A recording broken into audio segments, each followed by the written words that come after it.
Eu vou pedir que você abra sua Bíblia em Apocalipse, capítulo 2. Essa é a primeira parte de um sermão longo, que eu tive que dividir em duas partes. E daqui a 15 dias nós completaremos esse sermão, porque na próxima semana estaremos dedicados ao Domingo da Ressurreição. De acordo com o capítulo 1, que nós trabalhamos nos sermões anteriores, Jesus ordenou que João enviasse o livro do Apocalipse, não apenas as cartas, mas o livro do Apocalipse às 7 igrejas da Ásia Menor. Agora, nos capítulos 2 e 3, numa espécie de abertura, o Senhor deu mensagens especiais a cada uma dessas 7 igrejas, e essas mensagens seguem um certo padrão. Cada uma daquelas cartas tem um certo padrão, da seguinte maneira: uma saudação com endereçamento ao anjo da igreja, depois a fórmula do mensageiro, estas coisas diz, aí fala do Senhor Jesus, uma avaliação dos pontos fortes, conheço as obras, alguma coisa assim, uma avaliação dos pontos fracos, tenho, porém, contra você. Isso vai se repetindo nas cartas. A solução, que é uma ordem dada pelo Senhor, arrependa-se. Depois um chamado a ouvir. Quem tem ouvidos para ouvir, ouça o que o Espírito diz à igreja. E um desafio final, que geralmente se abre com uma expressão do tipo ao vencedor, e ali vem um desafio final. As 7 igrejas descritas em Apocalipse 2 e 3 são 7 igrejas literais quando João escreve o Apocalipse. E o plural igrejas, que aparece sempre, significa que a carta se aplicaria primeiro a uma igreja, mas que depois ela se aplicaria a todas as igrejas do Senhor, não só naquele tempo, mas ao longo da história. Ao mesmo tempo, essas igrejas são representantes de outras igrejas por causa daquilo que elas enfrentam. E ao longo da história da igreja cristã, as igrejas locais têm enfrentado problemas semelhantes àqueles descritos nessas 7 igrejas. Então, o primeiro objetivo das cartas era se comunicar com aquelas igrejas através do anjo da igreja, que os autores, os comentaristas dizem que podia ser mesmo um anjo enviado pelo Senhor para cuidar daquela igreja, mas a maioria dos comentaristas entende que a interpretação era o pastor responsável por aquela igreja. Até porque um anjo, anjo de verdade, não precisava ler uma carta. Mas, enfim, poderia ser algo simbólico. As 2 primeiras cartas funcionam como uma introdução e as 2 últimas como um encerramento. Algumas cartas não têm pontos positivos, outras cartas não têm pontos negativos, mas todas elas seguem um padrão semelhante. E embora elas fossem igrejas literais naquele tempo, há também um significado espiritual que se aplica para a nossa vida, para os crentes de hoje. E os leitores da época e os leitores de hoje precisam se perguntar sempre como é que essas informações se encaixam na nossa vida hoje. Então nós hoje vamos ver 4 cartas. Meus irmãos, cada carta dessa daria um sermão inteiro, tá? Mas nós vamos comprimir com as principais informações para que em 2 sermões, querendo o Senhor, nós possamos ver isso. A primeira delas foi para a igreja de Éfeso. Uma igreja muito conhecida nossa porque ela é mencionada na Escritura várias vezes. Em Atos dos Apóstolos tem uma carta para a igreja de Éfeso. Era a maior, a mais rica e a mais importante cidade da Ásia Menor daquele tempo. Naquele tempo tinha mais ou menos 250 mil habitantes, que era uma metrópole naquele tempo. Se a gente imaginar, nós temos alguns municípios que a gente conhece que não têm 250 mil habitantes. Municípios que a gente acha que são grandes. Você imagina naquele tempo. Era chamada muitas vezes de a luz da Ásia, de tão importante que era aquela cidade. Havia um teatro para cerca de 24 mil pessoas na cidade. 10% da cidade cabia num teatro. Então, olha o tamanho, olha o colosso que era essa construção. O Rio de Janeiro, eu acho que tem uns 7 milhões e meio de habitantes. É como se coubesse no Maracanã 750 mil pessoas. Sabe, é uma coisa assim monstruosa. 10% da população. Um negócio absurdo.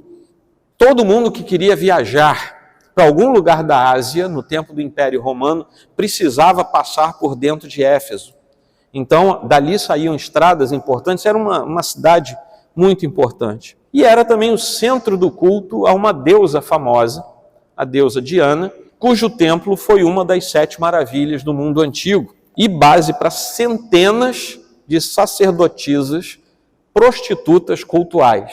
O culto a Diana, como a outras deusas, muitas vezes era feito com mulheres que se prostituíam dentro do ambiente dos templos, e aquele ato de prostituição era considerado um ato cultico. Tá? Geralmente essas deusas tinham princípios de fertilidade, então por causa disso havia uma verdadeira orgia ali dentro. Era uma cidade notoriamente de baixa moral.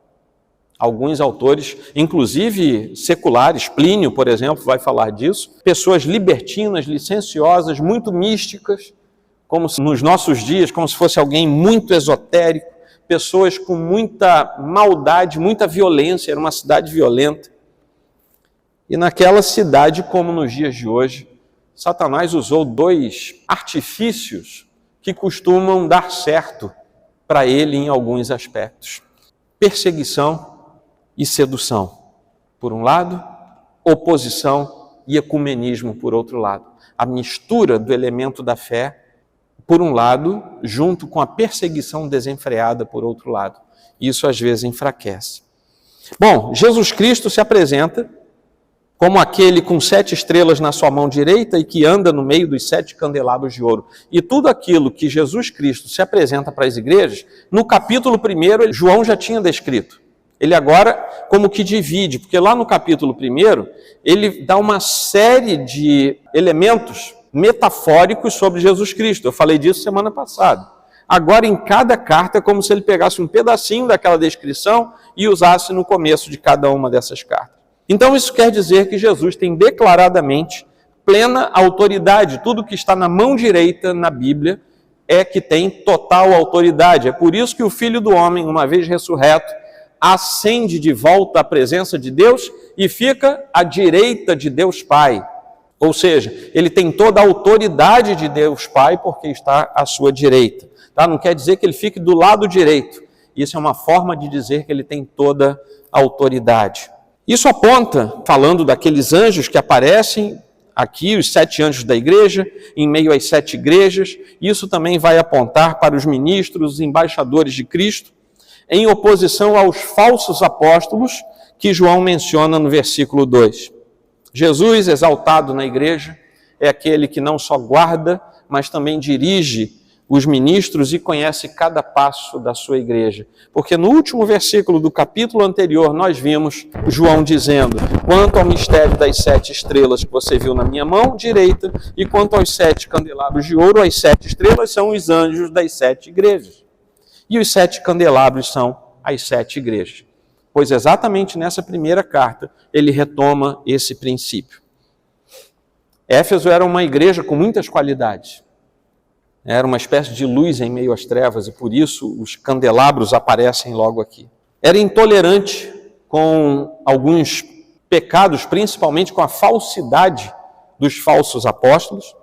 Eles julgavam o que estava diante da palavra e rejeitavam aqueles falsos apóstolos. E em meio a todas as tribulações que aqui Éfeso estava submetida, tinham se mantido fiel sem esmorecer diante daquelas circunstâncias. Paulo, quando esteve em Éfeso, ele disse o seguinte, isso se registra lá em Atos 20, 28 e 29. Cuidem de vocês mesmos e de todo o rebanho no qual o Espírito Santo os colocou como bispos, para pastorearem a igreja de Deus, a qual ele comprou com seu próprio sangue. Eu sei que depois da minha partida aparecerão no meio de vocês lobos vorazes que não pouparão o rebanho. Eles, ao que tudo indica, aqui estavam sendo fiéis a essa exortação de Paulo, sendo opositores daqueles lobos vorazes que estavam agora no meio do rebanho. Mas a igreja tinha um problema. Parece que eles não estavam mais com o mesmo vigor. Parece que eles não tinham mais o mesmo calor em favor da palavra de Deus. Parece que eles tinham esmorecido, parece que as gerações futuras, posteriores, tinham esfriado o seu ânimo com relação ao Senhor. Eles tinham esfriado, eles estavam precisando retornar ao seu primeiro amor. Eles tinham abandonado aquele calor, aquela chama em favor do culto ao Senhor e da comunhão com Ele. Ela podia ser uma igreja fiel ativa, mas não amava mais o Senhor como já tinha amado, como indivíduos e como igreja também. Não tinham mais o mesmo entusiasmo, a mesma espontaneidade. E agora o Senhor apresentava uma solução para a igreja de Éfeso. A igreja que foi tão forte, agora estava sendo desafiada pelo Senhor, a rever o seu caminho, a rever as suas motivações, refletir sobre a sua queda, refletir sobre o seu esfriamento e voltar ao primeiro amor. Para que isso acontecesse, o Senhor Jesus chega a dizer que se eles não fizessem isso, ele ia remover o candelabro do meio deles. Ou seja, a luz iria se apagar. E meus irmãos, eles não voltaram ao primeiro amor. A igreja de Éfeso acabou. Algum tempo depois, a igreja de Éfeso acabou. Como nós já vimos tantos templos virando outras coisas, igrejas, comunidades, que esfriam até acabar. A igreja de Éfeso acabou. Não existe mais. Alguns lugares em que a igreja brilhou, ela foi apagada. E a igreja de Éfeso foi um desses exemplos. Como que se fosse um lampejo ainda de bondade do Senhor, ele ainda diz assim, olha, vocês estão errados, vocês precisam voltar ao primeiro amor, mas ainda tem uma coisa boa em vocês odeiam os nicolaítas, assim como eu também, vocês rejeitam os nicolaítas. E é bem provável que esses nicolaítas, do versículo 5, sejam os mesmos que sustentam a doutrina de Balaão, do versículo 14, e sejam os mesmos seguidores da mulher Jezabel, no versículo 20. A palavra nicolaítas vai aparecer de novo depois. Nós não sabemos exatamente o que é, mas nós sabemos que era algo que afastava da centralidade do culto ao Senhor e da devoção a Ele. Com tudo isso, eles estavam numa cidade cheia de devoção a outros deuses, orgias que eram comuns dentro do Império Romano, e o Senhor diz claramente que odeia todo comprometimento com o mundo daqueles que são seus filhos. A promessa que é feita para Éfeso, caso ela conseguisse reaver a sua posição, e por isso começa quem tem ouvidos, ouça o que o Espírito diz à igreja, às igrejas, é exatamente que o vencedor é o homem que luta contra o pecado, aquele que se mantém contra o desvio do Senhor e que por isso mesmo a ele é prometido algo melhor que aquelas coisas que são oferecidas, que são dadas no mundo, que são compartilhadas no mundo. Algo que talvez os olhos não vejam naquele momento, mas que por uma relação de intimidade com Deus, é algo que é garantido como promessa do Senhor para um futuro. Lá no fim, aqueles que não comeram dos banquetes carnais, orgíacos dentro daquela estrutura de Éfeso, o que o Senhor promete, comerem do fruto da árvore da vida. E é muito interessante, a partir de agora prestem atenção, porque sempre a promessa final do Senhor tem a ver com alguma coisa daquela cidade.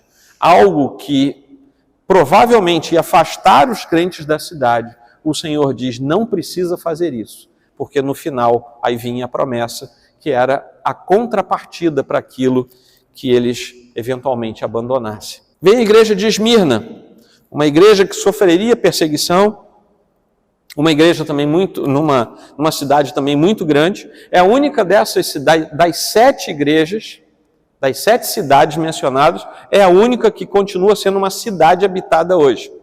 É a cidade chamada Izmir, fica na Turquia Oriental, né, do lado oriental da Turquia, uma cidade hoje com quase 4 milhões de habitantes, uma cidade muito moderna, com uma parte muito antiga, mas uma cidade com construções modernas, uma parte bem pujante da cidade. Naquele tempo, era uma cidade com vários templos muito bonitos, porém dedicados a deuses estranhos. Cibeles, Zeus, Apolo, Afrodite e eu sei que tem gente grávida na igreja procurando o nome de criança, mas não põe esse nome, tá? Um deus chamado Esculápio. Então, né? Esculápio era o deus que curava.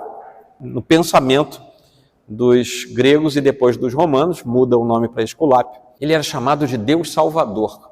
E nessa cidade que tinha um deus profano que chamavam de Salvador, havia uma igreja, a igreja de Esmirna. E o símbolo de Esculápio era a serpente. Por isso que na medicina tem lá o símbolo da serpente. Mas o que nós temos é que esse era um deus muito venerado na antiguidade, porque achavam que ele fazia milagres E essa era uma igreja que se torna uma igreja pobre numa cidade muito rica. O que é muito curioso, porque os crentes iam se tornando pobres numa contramão da história. E a gente pergunta assim, mas por que isso? E nós vamos ver que essa era uma cidade... Eu já vou falar para vocês ficarem curiosos aí. Antes eu vou dizer o que Jesus diz que ele é nessa cidade. Como é que ele se apresenta? Ele se apresenta como o primeiro e o último, o alfa e o ômega. O primeiro e o último. Aquele que morreu e voltou à vida. E eu falei para vocês que tudo na cidade e nas apresentações da cidade tinha a ver com a promessa no final. Ele estava vivo, era o Deus que, estando vivo, passou pela morte. Mas não ficou morto. Ele volta, ele ressuscita. E é por isso que ele tem autoridade para dizer, seja fiel até a morte. Ele mesmo tendo sido fiel até a morte. Ele diz que quem for fiel até a morte vai receber a coroa da vida. Numa jogada de palavras que tem muito a ver com a própria situação dessa igreja. Era uma igreja que foi louvada pelo Senhor por enfrentar tribulação e blasfêmia. E fez isso de modo fiel, não abriu mão da sua fidelidade. E nessa cidade é muito possível, os autores entendem dessa maneira, que conforme as pessoas se tornavam cristãs, elas passavam a ser perseguidas, perdiam seus empregos e perdiam parte dos seus bens. Por isso é que a igreja era uma igreja pobre numa cidade rica, porque as pessoas eram desprovidas do que tinham, perdiam casas, perdiam bens, eram perseguidos, perdiam seus empregos. Tornar-se cristão era, de um certo ponto de vista terreno naquela cidade, um verdadeiro sacrifício. Isso significava pobreza, fome, prisão, perseguição, às vezes até morte. E essa cidade não era diferente disso. O estímulo do Senhor para eles é que eles deveriam se manter firmes sem se menosprezarem. Sabe aquele negócio de filme americano que tem sempre um para dizer que o outro é o perdedor? Vocês já viram isso? Filme americano? Ainda mais de jovem, de adolescente, chama de loser, é o perdedor. Eu acho que lá em Esmirna alguém falava isso para os crentes, porque o Senhor diz, vocês não devem se menosprezar. Mesmo que eles fossem alijados nesse mundo, aos olhos de Deus eles eram ricos dos bens espirituais, de graça e dos frutos que o Senhor lhes dava. E curiosamente, essa é uma igreja que o Senhor não advertiu com relação a nenhum pecado. O Senhor não advertiu sobre nada errado. Apenas diz para eles, vocês vão sofrer, vocês vão ser perseguidos, vocês vão ser perturbados durante 10 dias. O que nos leva a crer que era uma perseguição breve, mas que viria sobre eles. Mas que no final eles seriam aprovados. E vem depois uma amorosa exortação, junto com a promessa. E foi aí que nós vemos João escrevendo, seja fiel até a morte, e eu lhe darei a coroa da vida, que muita gente entende, ser fiel até morrer, mas não é ser fiel mesmo que tenha que morrer por causa da sua fé. E isso faz toda a diferença. E a carta termina no mesmo padrão, dizendo, quem tem ouvidos ouça o que o Espírito diz às igrejas. E a grande promessa, o vencedor de modo nenhum sofrerá o dano da segunda morte. Essa era uma igreja ameaçada de morte. E o Senhor diz, vocês vão vencer? E quem vencer não vai sofrer o dano da segunda morte. Vocês vão morrer aí, mas chegando aqui na eternidade, vocês não sofrerão a segunda morte. E chegamos à igreja de Pérgamo. Pérgamo tem a ver com pergaminho. Essa era a segunda maior biblioteca da antiguidade, com cerca de 200 mil rolos. A pregação na nossa igreja também é cultura. Então, cerca de 200 mil volumes só perdia para a biblioteca de Alexandria. O povo de Pérgamo contratou o sujeito da biblioteca de Alexandria, mas ele foi proibido de sair de lá para ajudar a biblioteca de Pérgamo, que queria passar à frente da de Alexandria. Guerra cultural. E bloqueou o envio de papiros do Egito para poder eles não terem mais livros, porque os livros eram escritos em papiros e feitos em rolo. O que eles fizeram? Descobriram um jeito de fazer o material de escrita a partir do couro, alisado e bastante lixado. Então começa o pergaminho. O pergaminho surgiu pela necessidade por causa do bloqueio comercial lá de Alexandria. Bom, essa cidade era onde estava o trono de Satanás. É o que está escrito aqui na Bíblia. O trono de Satanás estava lá. Semana passada e retrasada, eu fui 2 vezes a São José dos Campos dar aula. Quando você chega, antes de você atravessar o estado, você olha daqui para lá, do lado esquerdo, tem uma igreja grande, nada contra, mas é toda preta e vermelha. Sério? Uma igreja grande, fica assim, meio no alto, preto e vermelho, com uma cruz maior que essa, de cabeça para baixo, pintada de vermelho. É um templo satânico. Você vê na Dutra. Mas não era nem disso que o autor estava falando. Ele não estava falando de algo físico. Ele estava querendo dizer que os princípios que moviam aquela cidade eram de tal forma nefastos que só podia ser o local onde Satanás estava. Meus irmãos, isso não é muito diferente dos nossos dias, não. E a gente pode olhar para os lados, nas grandes cidades hoje, do Ocidente, do Oriente, e dizer, eu acho que ali está o trono de Satanás. Porque as atrocidades que nós vemos não são apenas de um ser caído, como um ser humano que não tem Cristo. É de um ser caído com caráter maligno e com maldade ímpar no seu coração.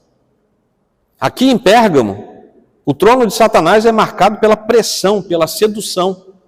O paganismo era propagado, a mentira religiosa era divulgada, a perseguição e a sedução ao povo de Deus eram salientes. E lá em Pérgamo, Jesus Cristo se apresenta como aquele que tem a espada afiada de 2 gumes. Vejam bem, contra a sedução de Satanás, prevalece a palavra. Porque é isso que quer dizer a espada de 2 gumes, que penetra até o mais profundo. A divisão entre alma e espírito, não é isso que nós lemos? E ali diz que da sua boca saía uma espada de 2 gumes. A palavra afiada do Senhor é a única arma contra Satanás. E ele se apresenta assim porque se não houvesse arrependimento, ele diz que ele próprio lutaria com aquela espada contra os impenitentes. Meus irmãos, lutar contra o diabo dá trabalho, mas a gente sabe que o Senhor é vencedor. Agora, lutar contra Deus não tem como. Quem é que aguenta lutar contra Deus? Deu para entender? A luta contra Satanás é árdua, é intensa, mas nós sabemos pela palavra de Deus que ele é um derrotado. Mas quem poderá manter uma luta contra Deus? E é isso que ele diz, se vocês não se arrependerem, eu mesmo vou lutar contra isso. Pérgamo era uma igreja que mesmo com o martírio de Antipas, um dos irmãos chamado Antipas tinha sido martirizado, morto, está escrito aqui no texto que eu li para vocês, e mesmo com a presença de Satanás, os cristãos de Pérgamo se mantiveram fazendo algo que o Senhor elogiou, eles conservaram aquilo que o Senhor tinha dado a eles. Conservaram o nome do Senhor, mantiveram a fé em Deus. Você sabe o que é conservar? Quem é que conserva o nome do Senhor e a fé que foi dada pelo Senhor? Aqueles que o mundo hoje, olhando para a igreja de Cristo, condena, que são os famosos conservadores. Conservador é a ideia, é o princípio de quem conserva. Vejam como nós estamos em mundos semelhantes àqueles do primeiro século. Aqueles que conservavam o nome do Senhor eram duramente perseguidos. E não é a mesma coisa nos nossos dias? Mas essa igreja tinha um problema sério. Eles tinham negligenciado a disciplina e a correção doutrinária. E tinham passado a viver numa espécie de meia aliança com o mundo. E que coisa curiosa, eles eram conservadores, mas viviam com um pé aqui e outro pé lá. Por que isso? Porque eles iam à igreja no domingo e na segunda-feira estavam no mundo. Eles estavam na igreja cultuando, mas estavam nos festivais pagãos. Isso é a qualidade de quem abre a boca para pregar o evangelho, mas também abre a boca para as suas blasfêmias. Isso é qualificativo daquele que está na igreja no domingo, está no mundo nos outros dias. É o mesmo que dizer daquele que está numa celebração cultica e depois está num ambiente promíscuo. É a mesma coisa. E aí nós temos que fazer as perguntas para saber se nós estamos em meias alianças com o mundo. E não estou falando de música evangélica e música do mundo, mas qual é a música que você ouve? Não estou falando de ritmo, estou falando de conteúdo. O que entra por seus ouvidos? Poderia entrar pelos ouvidos de Deus em santidade? Se não, você não poderia ouvir aquilo. Qual é a literatura que você lê? Você sabe como nós estimulamos a leitura aqui, não apenas de livros cristãos, literatura universal. Mas qual é a literatura que você lê? Você pode ler Dostoiévski, você pode ler 50 Tons de Cinza, é tudo literatura. Compete a você saber o que é e o que não é. E a solução que Deus deu para Pérgamo, através de Cristo ordenando a João que escrevesse, era o arrependimento. Porque somente o arrependimento pouparia a igreja de receber a espada de 2 gumes sobre ela. Vejam bem, Cristo não disse que ia combater o mundo, ele disse que vinha com a espada lutar contra a igreja. Lê depois lá a carta a Pérgamo, você vai ver isso. Qual é a igreja que segura a onda de lutar contra Deus? Mas a promessa também veio. Ao vencedor, darei do maná escondido. Quem é o maná escondido? Senão o próprio Cristo, o pão que desceu do céu. Se você vencer, eu sei que tem gente fiel nessa igreja de Pérgamo. Você que é fiel, que está se mantendo fiel a mim, no final de tudo, ouça só o que o Espírito diz à igreja, no final de tudo, eu vou me dar a você. Eu sou o maná escondido, você vai ter acesso a mim. Lá em João 6, 33 a 35, até o comecinho do versículo, tem uma fala do Senhor Jesus, porque o pão de Deus é o que desceu do céu e dá vida ao mundo. Então lhe disseram, Senhor, dê-nos também desse pão. Jesus respondeu, eu sou o pão da vida. Recusar o banquete lá em Pérgamo era aceitar o banquete do pão da vida. Não podemos comer da comida de Pérgamo e da comida do céu, não dá. Deu para entender? Não podemos nos alimentar do mundo e de Cristo, não dá. Aí vem a promessa de uma pedrinha branca, que eu vou contar um segredo para vocês. Estão prontos para um segredo? Uma pedrinha branca com um nome, ninguém sabe o que é isso. Se alguém disser que teve uma revelação, foge dessa pessoa. Ninguém sabe o que é. Tem 2000 anos que os autores cristãos sérios tentam descobrir o que é essa pedrinha com um nome novo e só quem tem é que vai saber o que é. Ninguém sabe o que é. Tem 1000 teorias. Para não trazer nenhuma delas, que eu também não tenho certeza, eu digo para vocês, eu não sei. Tá bom? Então a gente não sabe. Vamos ficar felizes que tem uma tal de uma pedrinha branca com nome novo. Isso é maravilhoso, mas o que é eu ainda não sei. Aí vem a igreja de Tiatira, a última. A última de hoje, né? Depois temos mais 3 aí.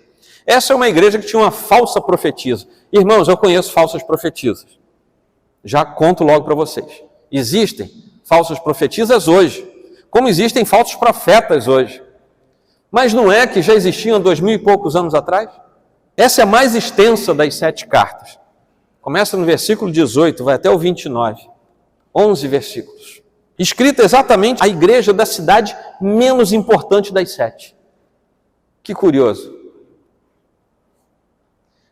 Essa cidade de Tiatira tinha uma importância apenas comercial. Não era importante para a cultura, não produzia nada, nada. Transporte, nada ela era importante, só o comércio. Só que aí tinha muito comércio de linho, de bronze, tinturaria, alfaiataria, púrpura. Dizem alguns estudiosos que era de lá de Tiatira que Lídia comprava púrpura para comercializar. Vocês sabem que Lídia, que aparece lá na relação, né, na história com Paulo, ela era comerciante de púrpura. E era um material caríssimo daquele tempo, por isso que ela tinha recursos. Só que lá nessa cidade tinha um negócio chamado Grêmio. Nas traduções que nós temos hoje, isso se chama de Grêmio, que era uma espécie de sindicato. Essa coisa antiga, né? Vocês veem, 2000 e poucos anos já tinham sindicatos por lá. E se você não fizesse parte de um sindicato daquele, vou chamar de sindicato, mas era Grêmio, tá? Se você não fizesse parte, você estava mal. Você não conseguia comercializar, você não conseguia comprar para revender. E o comércio era o que tinha naquela cidade. Você não conseguia ser um comerciante. Você era bloqueado. Mas, pastor Joel, o que tem a ver, né, esse negócio? É que tem um problema diferente de hoje.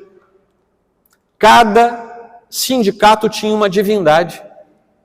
Era o deus da púrpura, era o deus da tinturaria, era o deus do bronze, era o deus disso, era o deus do pergaminho, era o deus da corda, era o deus de tudo que eles vendiam, cada coisa tinha um deus. E cada sindicato tinha devoção por aquele deus. Ora, de tempos em tempos, cada um daqueles sindicatos fazia uma festa. Era uma festa promíscua, em que todo mundo comia e bebia até quase morrer, tipo churrascaria rodízio, sabe? Você come até quase passar mal, né? Você come. Mas depois de comerem e beberem sem parar, eles tinham uma licenciosidade, uma orgia desenfreada. Ninguém pertencia a ninguém. E tudo aquilo era feito em homenagem àquele Deus. Ora, você era crente na cidade de Tiatira, você era um comerciante. Você, para ser comerciante, tinha que estar no sindicato. O sindicato funcionava desse jeito. E se você se afastasse antes do final da festa, você era bloqueado do mesmo jeito. Os crentes de Tiatira tinham a seguinte questão: se saísse do sindicato, não poderia mais exercer a sua profissão. E se ficasse, estaria com seus atos negando Jesus Cristo. É aquilo que nós chamamos de estar entre a cruz e a espada. Aqui em Tiatira, Jesus se apresenta como aquele que tem os olhos como chama de fogo e os pés semelhantes ao bronze polido. Era uma igreja, mesmo assim, com muitas qualidades. E o Senhor as põe aqui na pena de João, para nós sabermos. Foi louvada por aquilo que é digno de recomendação, as suas obras, o amor, a fé, o serviço para com os irmãos. Era uma igreja que se preocupava com os irmãos. Era uma igreja que tinha perseverança. E, curiosamente, o Senhor inspira o autor sagrado para dizer que as últimas obras daquela igreja eram maiores do que as primeiras. Enquanto Éfeso recebe a ordem para voltar às primeiras obras, a igreja de Tiatira, naquele poço de pecado, que era aquela cidade, o Senhor diz assim: pois não é que as últimas obras são melhores que as primeiras? Mas tinha um problemão. Não conseguia exercer a disciplina sobre a igreja, não conseguia dizer: meu filho, você não pode pertencer a Deus e ao outro Deus ao mesmo tempo, ao Deus lá do seu sindicato. Você não pode estar num culto aqui na igreja, na santidade do Senhor, e estar numa orgia, num dia desse aí qualquer. Você não pode viver entre dois mundos. E aí aparece uma falsa profetisa, que ele dá o nome de Jezabel, que tem a seguinte ideia: não, vejam bem, para a gente poder lutar contra Satanás, a gente tem que conhecer as profundezas de Satanás. Eu não sei se vocês prestaram atenção na minha leitura, mas é mais ou menos isso. Vamos nos misturar com as coisas de Satanás, vamos saber as coisas de Satanás, aí a gente consegue lutar contra Satanás. Essa era a tese de Jezabel. Voltando aqui para a Via Dutra, vamos nos tornar membros de uma igreja satanista só para a gente lutar contra Satanás. Dá no mesmo. Agora, a solução para os crentes de Tiatira era conservar o que eles tinham até a volta do Senhor. E Jesus, como contrapartida, diz assim: eu não vou botar outras cargas sobre vocês, apenas perseverem, apenas conservem a fé. E vem a promessa para aquele que tem ouvidos e que ouvir o que o Espírito diz às igrejas: aquele que vencesse, chegar até o final, participará com ele da condenação das nações, com autoridade, o que quer dizer aqueles que condenavam vocês, porque vocês eram fiéis, serão condenados por vocês no tribunal de Cristo. Terão autoridade para isso. Despedaçará essas nações. É claro, meus irmãos, que isso é linguagem figurada, mostrando a autoridade que exerceriam do Senhor. E finalmente ele diz: eu lhe darei ainda a estrela da manhã, que assim como a promessa à igreja anterior, também é ele próprio. Ele próprio se chama assim. Lá no finalzinho de Apocalipse, ele vai dizer: eu, Jesus, enviei o meu anjo para dar testemunha destas coisas a vocês nas igrejas.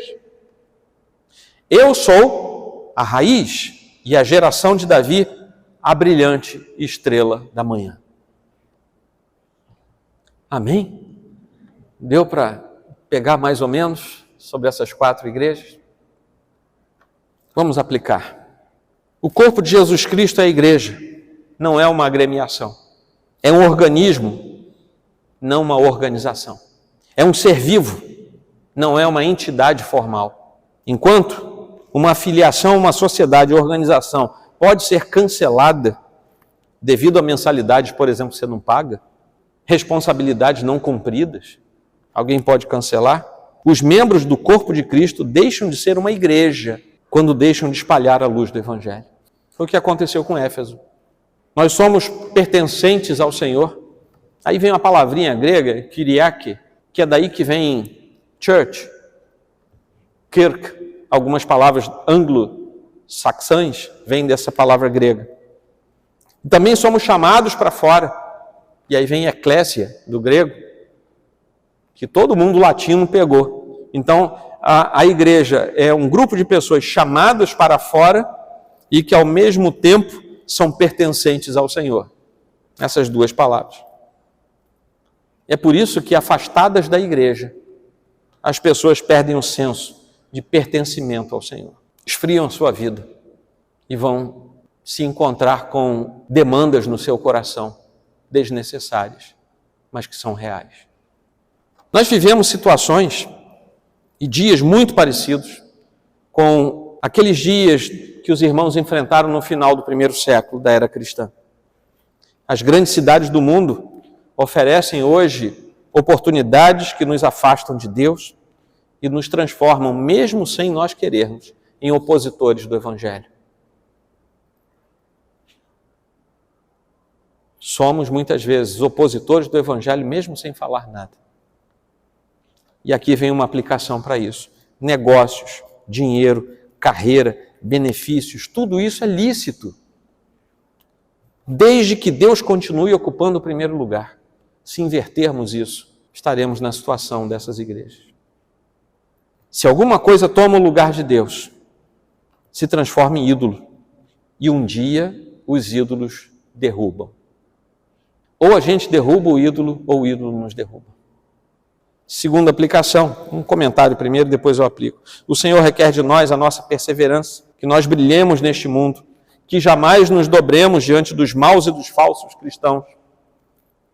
Sejamos fiéis em tudo até o final. O amor pelo Senhor precisa ser cultivado, precisa crescer a cada dia. E se isso não acontecer, o ardor pelo Evangelho declina e o que vem sobre nós é uma frieza espiritual. E aí nós aplicamos, Deus nos chama hoje ao arrependimento, a revisão de nosso caminho, a revisão das nossas motivações. E o que Jesus nos oferece ao final de tudo, fazendo isso, é comer da árvore da vida no paraíso de Deus. É a única oportunidade que nós temos. Terceiro, Deus nos chama a sermos diferentes, mesmo quando enfrentamos acusações, blasfêmias, circunstâncias adversas até onde não imaginamos que elas poderiam existir, tribulações, mas quando diante de tudo isso nós somos fiéis a Deus, o Senhor tem alegria conosco. Num país como o nosso, tudo isso pode levar verdadeiros cristãos a perderem empregos, promoções e oportunidades. Ou você acha que só acontecia lá no mundo antigo? Muitas vezes a perseguição vem de dentro, de onde a gente não espera, de falsos irmãos, de falsos mestres, que nós achávamos que eram verdadeiros cristãos, verdadeiros mestres. E aí nós aplicamos. Cristo nos chama a não trocarmos as bênçãos eternas que o Senhor nos dá por coisas passageiras desse mundo. O melhor que nós temos nesse mundo é 70, 80 anos. Isso não é nada perante a eternidade. E Ele nos acena com a coroa da vida, com a glória da eternidade, para que vençamos e aos que vencermos. Penúltimo, nós podemos viver uma vida de paradoxos, de contradições, sendo fiéis em muitas coisas e aderindo a falsidades e mundanismos em outros aspectos. Nós temos a infeliz capacidade de fazer isso. Nós podemos ter vida dupla, vindo à igreja aos domingos, sendo mundanos de segunda a sábado. Nós podemos ter vida interiormente dividida, achando que podemos ser fiéis a Deus sem a comunhão da igreja. Tudo mentira que nós criamos e enfrentamos em nosso coração. Nós podemos pregar e com a mesma boca que pregamos também xingar. Ou você nunca viu crente que xinga? Isso é muito curioso. Porque ele vira para o lado e fala, como o Senhor te ama, olha o que Cristo fez, e vira para cá e fala palavrões. Podemos ofertar e roubar com a mesma mão. O ser humano não faz isso. Podemos dar desculpas o teu bolo com aquelas frases feitas. Não, isso não faz mal. Hoje em dia, a gente não pode ser radical. Isso é coisa que, fundamentalmente, são fatos que a gente ouve. E como é que a gente aplica? Diante disso, mais uma vez a solução é o arrependimento. Porque somente assim não teremos que lutar contra o próprio Cristo. E se nos arrependermos, Ele nos promete dar de seguir a cada um de nós. E finalmente, o Senhor se alegra com uma comunidade que gosta de que tem a melhor expressão que eu amo: fé, serviço, amor, perseverança. Deus se alegra com uma igreja que cresce da triunfo, que é mais hoje do que foi ontem. Mas Ele condena qualquer vínculo que tenhamos com sua identidade, suas imoralidades. Deus condena o genial pela igreja, pelo teu crente. Você conhece isso? Vê como é que é? É o crente? Aí não você deu ódio. É o crente? Aí na igreja fica falando. Confesso que Deus com sua palavra, mas confesso que Satanás com os seus atos. E essa é a última comunicação, para que isso não... E para que sejamos aliviados, peso indiferente sobre nós. Deus nos manda que quando devemos disciplinar nossa fé, até que Ele venha nos chegar ao final da escolha da deserto, descender ao dano do poder e desfrutar de drops que Deus faz para você. Amém?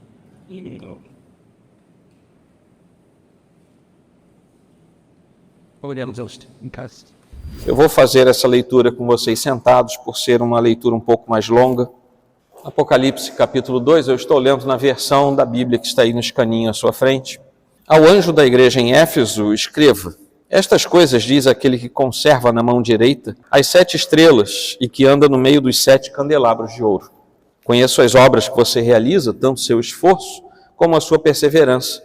Sei que você não pode suportar os maus e que pôs à prova os que se declaram apóstolos e não são, e descobriu que são mentirosos. Você tem perseverança e suportou provas por causa do meu nome sem esmorecer. Tenho, porém, contra você o seguinte: você abandonou o seu primeiro amor. Lembre-se, pois, de onde você caiu. Arrependa-se e volte à prática das primeiras obras. Se você não se arrepender, virei até você e tirarei o seu candelabro do lugar dele. Mas você tem a seu favor o fato de que odeia as obras dos nicolaítas, as quais eu também odeio. Quem tem ouvidos, ouça o que o Espírito diz às igrejas. Ao vencedor, darei o direito de se alimentar da árvore da vida, que se encontra no paraíso de Deus. Ao anjo da igreja em Esmirna, escreva: estas coisas diz o primeiro e o último, que esteve morto e tornou a viver. Conheço a tribulação pela qual você está passando, a sua pobreza, embora você seja rico, e a blasfêmia dos que se declaram judeus e não são, sendo isto sim sinagoga de Satanás. Não tenha medo das coisas que você vai sofrer. Eis que o diabo está para lançar alguns de vocês na prisão, para que vocês sejam postos à prova, e passem por uma tribulação de 10 dias. Seja fiel até a morte, e eu lhe darei a coroa da vida. Quem tem ouvidos, ouça o que o Espírito diz às igrejas. O vencedor, de modo nenhum, sofrerá o dano da segunda morte. Ao anjo da igreja em Pérgamo, escreva: estas coisas diz aquele que tem espada afiada de 2 gumes. Conheço o lugar onde você mora, que é o lugar onde está o trono de Satanás. Sei que você conserva o meu nome, não negou a fé que tem em mim, mesmo nos dias de Antipas, minha testemunha, meu fiel, que foi morto na cidade de vocês, aí onde Satanás habita. Tenho, porém, contra você algumas coisas. Estão aí em seu meio os que sustentam a doutrina de Balaão, o qual ensinava Balaque a armar ciladas diante dos filhos de Israel para que comessem coisas sacrificadas aos ídolos e praticassem a prostituição. Além disso, estão também aí em seu meio os que seguem a doutrina dos nicolaítas. Portanto, arrependa-se, senão irei até aí sem demora e lutarei contra eles com a espada da minha boca. Quem tem ouvidos, ouça o que o Espírito diz às igrejas. Ao vencedor, darei do maná escondido, também lhe darei uma pedrinha branca e sobre essa pedrinha um novo nome escrito, o qual ninguém conhece, exceto aquele que o recebe. Ao anjo da igreja em Tiatira escreva: estas coisas diz o Filho de Deus, que tem os olhos como chama de fogo e os pés semelhantes ao bronze polido.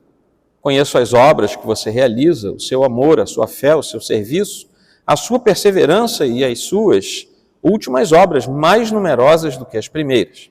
Tenho, porém, contra você o fato de você tolerar que essa mulher, Jezabel, que se declara profetiza, não somente ensine, mas ainda seduza os meus servos a praticar a prostituição e a comer coisas sacrificadas aos ídolos.